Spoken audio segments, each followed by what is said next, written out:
paulit-ulit ng kasi. Paulit-ulit. Makulit pa. Nakakapagod. Sino na? Nakakapagod pag paulit-ulit. Kaya ako. Paulit-ulit ka pala, Mami Rochelle eh. No. Paulit-ulit ni Mami Rochelle? Ay, Sorry ba? naman, pasensya ka na. Ha? Ang bigat-bigat pag paulit-ulit. At paulit-ulit. Pag paulit-ulit. Ang bigat-bigat. Pasensya ka na. Ang bigat-bigat. Diba mga kababayan, dati ang dumis-dumis. Ngayon, very neat na siya. Oh, gatas na. Si Jobert nagagatas na, oh. Ah, siya si Jobert. Oh, si Jobert. Oh, bagay, ano, di ba? Sa swimming, gustong-gusto niyang kasama.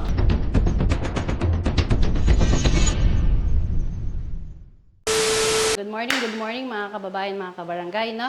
So, muli po, narito na naman po si Aling Rochelle. Ngayong araw, may gagawin po tayo, no? Since dito ngayon si Aling Rochelle sa Pangasinan, syempre, ang mission ko is tulungan ang mga beneficiary kung paano tayo makakatulong sa kanila, no? Naisip ko ngayon, paliguan natin si Charmaine, no? So, nandito tayo ngayon sa bagong shelter at dito natin paliliguan si Charmaine, no? Kaya, yun mga kababayan, mga kabarangay, yun no, tingnan mo. Ligo na tayo? Ha? Oo. Sige na, ready ka na? Yeah! Tulungan mo ako magpaligo kay Charmaine. Tara. Halika na. Oo, halika na. Punta na sa CR. Halika na. Punta na tayo ng CR. Dali. Morning, Charmaine. Ligo na tayo, ha? Ligo na tayo. Yung si Yaya, dalawa tayo magpapaligo, ha? Tara. Yan, mga kababayan, kasi kanina pagising si Charmaine. So, nakahiga lang siya doon. Yun, nakita ko siya, good morning ako. Although, nakikipag-usap naman siya. Kaya lang, hindi ka fully talaga yung usap. Naisipan ko paliguan siya para makaginhawa naman si Charmaine, no? Halika na, Charmaine, tingnan na tayo. Nakita mo yung CR, di ba? Maganda. No? Charmaine, tara. Halika na, let's go. Ilokanuhin mo, te. May katuyin. Oo. Tagdigusin. Oo, yun. Tadigusan na ka ni tita. Na, tata. Digos ka na? Tadigusan. Very Paligusan ni good. tita.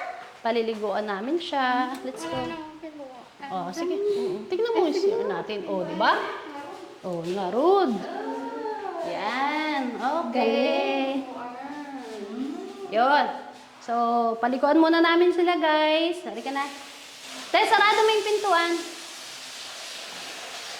Yes. Okay, close muna namin. Bawal po.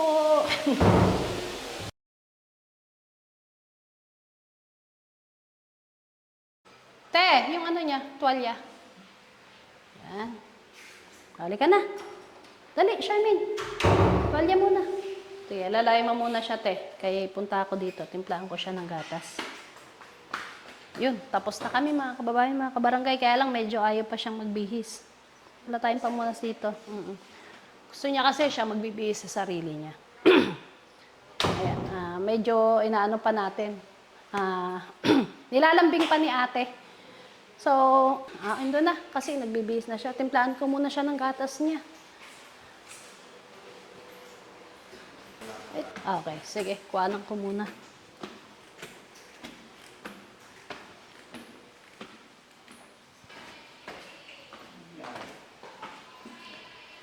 So, lingan ako Yan. Ikahan muna natin siya ng gatas niya. May basang tawin.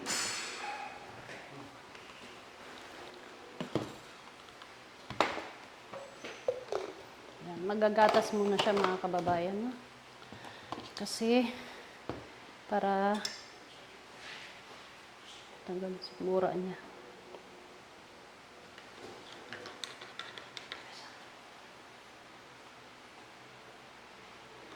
Ang ginagawa mo nga? Tinitimplahan ko si Charmaine ng gatas. Nagatas na si Oliver kanina, di ba, Oliver? Naggatas ka na? Hindi pa daw eh. Timpla ka ulit? Timplahan kita ulit, gusto mo? Oo daw. Sige, sandali lang. Akit lang ako. Kung anong kita. Te! Sige. Ay, Huwag na. Konti lang. Konting sugar lang. Wait lang, timplahan ko si Oliver.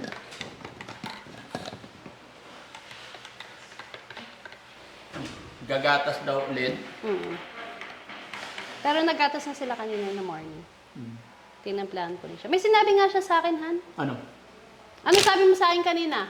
Wala, ewan ko. Oh, di na. Ano sabi niya? Ang ganda-ganda mo. Maganda. Maganda ba si Mami Rochelle? Ha? Oo. Oo. Saan banda? Wala siya. Ay, maganda siya. Nagandahan ka kay Mami Rochelle? Kuha pa tayo ng isang ganyan. Hindi po ako. Ha? Hindi po ako. Gusto mo kukuha tayo ng isang ganyan para sa'yo? Hindi. Yung nanay niya, dalaga. Ewan ko. Ayaw mo yung biyanan ko? Wala nang asawa yun eh. Dalhin natin dito. Hindi. Oo nga, no, honey? Yung nanay mo, pwede. Oh, Payag ka. okay lang. Dalhin natin dito yung biyanan ko. Alagang-alaga ka, no? Oo. Oliver. Maganda yun. Masarap Siyempre, magluto. masarap magluto. Oo. Siyempre, maganda yung anak, meaning, maganda rin yung nanay, di ba? Maganda din. Maganda rin siya. Okay. So, dali natin. Asan na yung pinapaliguan mo? Baka nalunod na. Hindi, andun kasi si ate. Ay, nandun si Ate Penny. Kasi ayaw pa niya magbihis. Ako Wait na lang lang. magtimpla sa kanya. Sige. Sarap.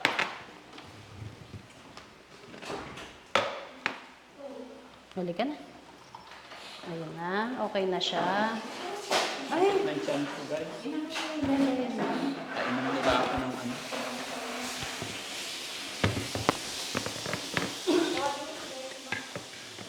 Sobrang lapot naman kasi, honey.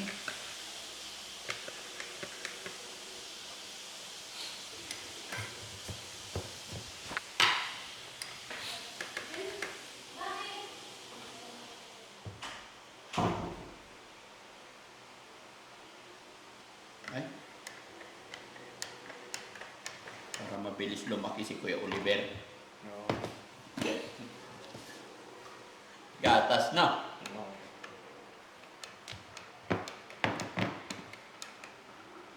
Problema namin mga kababayan.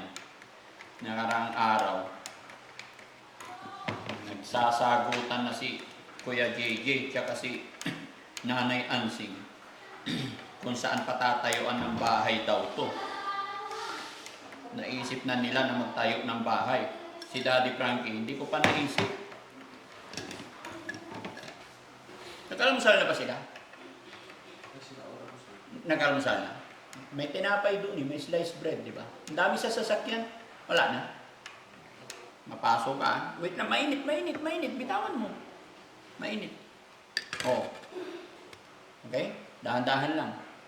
Ano naman ang nararamdaman mo ngayon, Kuya Oliver? Mabuti. Maganda yung bahay natin, no?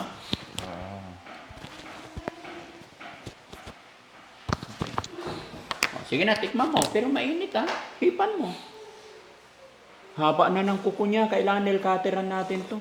Oh. Ha? Kailangan nail cutteran mamaya. Ha? Tapos si i-ready natin si JR. Ha? Bukas na yung check-up niya sa Manila. So, paliguan ngayon. Ngayon tayo babiyahe. After lunch. Ha? Opo. So, behave kayo dito. Ha? Alis ako. Behave lang kayo. Ha? Oo. Dito naman si Yaya. Dito si Boss JB. No? Andito si Christian. Sila yung magbabantay sa inyo.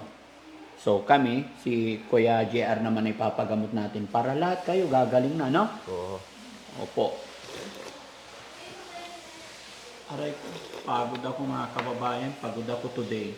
Ay no, kahapon. Galing kasi kami ng Anda.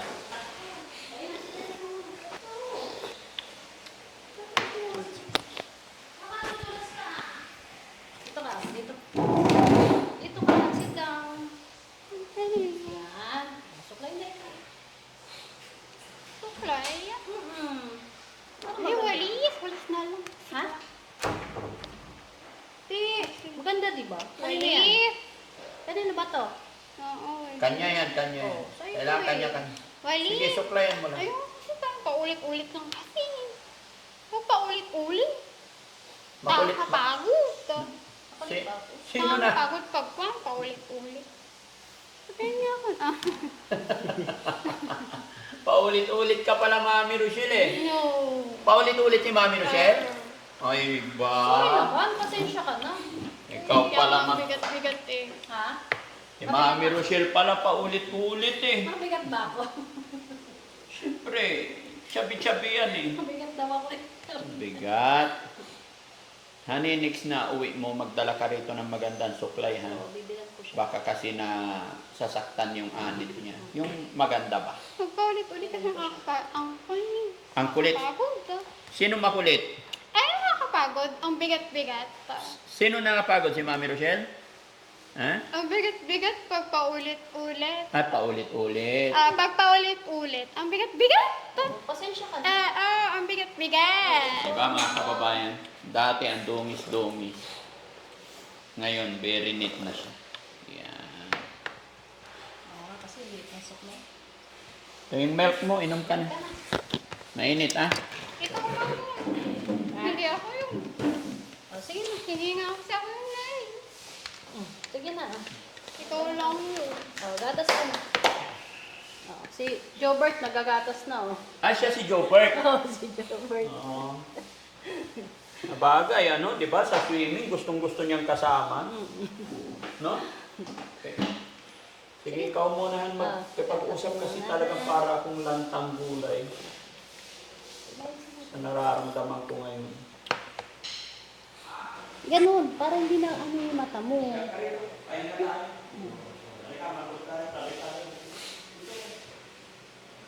Oh, inom ka ng gatas mo. Ayan, gusto pala niya mga kababayan, si Charmaine, siya magsusuklay. Pababa pala yung brush niya. Yun ang gusto niya. Hindi pala pataas. Kaya nga eh. Oh, di ba? Pero alam niyo mga kababayan, no? Nung pinapaliguan ko siya, ayaw niya. Siya talaga yung nagkukusang actually, pinapagamit ko yung shower, ayaw niya eh. Gusto niya yung yung tabo. Ganun. Tabo lang. Kaya hinayaan namin siya. Kasi pag aanuhin mo yung gusto niya, magpupumiglas siya. So, ang ginawa namin ni Ate Feli, hinayaan namin siya. Yun. Tapos, ang ginawa na lang namin, sinampuhan namin siya. Yan. Tapos, binilan ko siya ng conditioner para medyo lumambot yung buhok niya. Yun. Yun, para man magagamit sila ni Tintin. No? Press ko na siya. Inom ka na ng gatas mo. Tapos kakain na siya. Actually, kahit sa pagkain, mga kababayan, mga kabarangay, no? Siya na talaga yung nagkukusa na kukuha sa rice cooker. Siya na maglalagay sa plato niya. Marunong naman siya eh. May times lang talaga na medyo iba yung niya, pag sinumpong siya, parang ganun. Pero, most probably, mas marami na yung ginagawa niya na yun, nagwawalis siya, naghuhugas siya. Yun ang mga halos ginagawa niya. Kasi, sa totoo lang mga kababayan, mga kabarangay, hindi ko naman sinasabi na doon sa kanila is hindi niya nagagawa. Siyempre, hindi rin natin alam dahil pumapasyal-pasyal lang tayo doon. Pero nung nandito na siya sa shelter, yun, nakita na natin kung ano yung ugali ni Charmaine. Pero hindi naman lahat. So, nakikitaan na nga natin siya. Yun nga, gaya na sinabi ko, nagwawalis siya, naghuhugas siya. Siguro nga, sa mga nakikita ko nga sa comment section, nakikita ko na sinasabi nila malinis sa kasi kahit pa paano talaga mga kababayan, no? Talagang siya yung nagkukusa, siya na yung gumagawa. Yun nga, gaya ng pagpapaligo. Ayaw niyang papaliguan siya. Siya na talaga mismo na ganyan.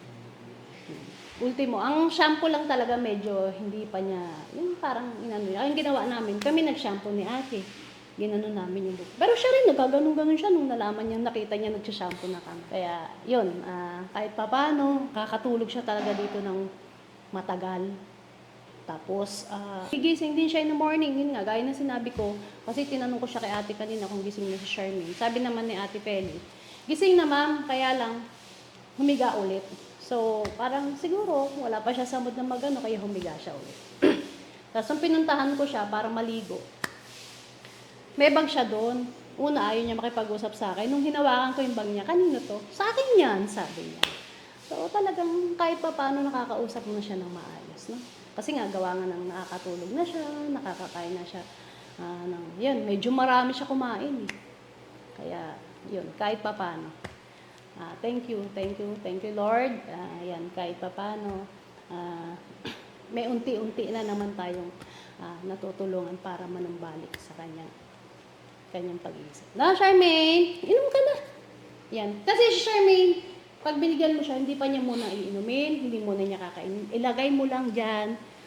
Yun. Pag wala nang siguro, wala nang nakatingin, kukunin niya ng pusa. So yun mga kababayan, no? Hinatay ko lang si Ate Peli para pakainin natin siya. Maraming salamat. So hanggang dito muna ang ating update para kay Ate Charmaine. So maraming salamat po. Lahat po nung nandyan sa premiere. Yan, maraming salamat po. Maraming salamat talaga sa suporta nyo. Walang hanggang pasasalamat. Ingat po kayong lahat ng mga OFW, mga sponsor natin. Yan, sila mga Junilita Kelding, Miss LA, Philippine 888, sino pa? Yan, sila Ma'am Miss Beautiful Porisa Joy, Ma'am Rose Gorgeous, yan, si Manong Jo, yan, ingat po kayong lahat. Lahat po, si Ma'am Sherry Kurt, yan, si Ma'am Divina Brown, yan, shoutout po sa inyo, ingat po kayong palati dyan kung nasan man kayong sulok ng mundo. Ingat po parati. At maraming salamat po. Huwag niyo pong kakalimutan, samantalayin ko na po yung pagkakataon. Aling Rochelle Vlogs 2.0 po. Yan, sana po subaybayan niyo rin po at may mga ina-upload din po ako dyan na mga update at na mga yun sa basta abangan niyo po, may mga upload din po ako dyan, no? Maraming salamat po and mag-iingat po kayong lahat dyan. Yun po, bye-bye po.